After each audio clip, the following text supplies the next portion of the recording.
Now try to look at these things as tithes, Sabbath, Leviticus chapter 11, and every other laws that belong to the Old Testament, stopped or ceased up to John, because who are under the law is under curse, Galatians 3 verse 10. We, therefore, was freed on that. We are redeemed by Jesus Christ, Galatians 3 verse 13.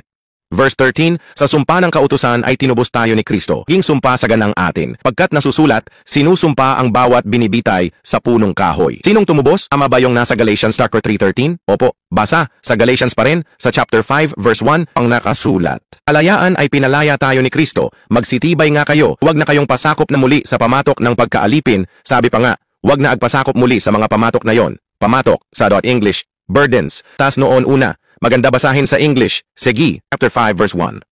And fast therefore in the liberty wherewith Christ hath made us free, and be not entangled again with the yoke of bondage.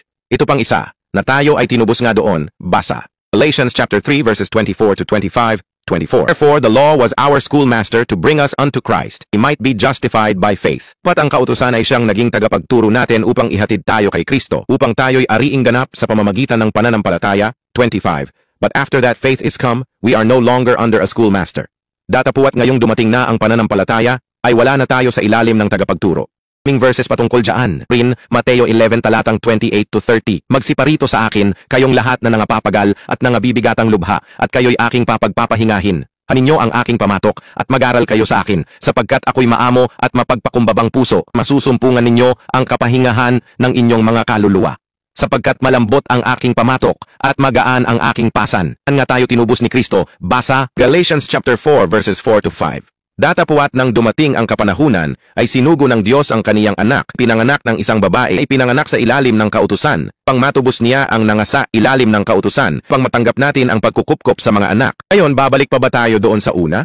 Galatians chapter 4 verse 9. Datapuat ngayon yamang nakikilala na ninyo ang Diyos, ang lalong mabuting sabihin, kayo'y nangakikilala ng Diyos, at muling nangagbabalik kayo doon sa mahihina, lang bisang mga pasimulang aral na sa mga yaoy ninanasa ninyong magbalik sa pagkaalipin. Mahinang mga kautusan kasi yung una, brother, basa, Romans chapter 8 verses 1 to 4. Ngayon nga'y wala nang anumang hatol sa mga na kay Kristo Jesus, sapagkat ang kautusan ng Espiritu ng buhay na kay Kristo Jesus, ipinalaya ako sa kautusan ng kasalanan at ng kamatayan, sapagkat ang hindi magawa ng kautusan, mahina sa pamamagitan ng laman, susugo ng Diyos sa kaniyang sariling anak, ganyong lamang salarin dahil sa kasalanan, inatulan ng Diyos sa laman ang kasalanan.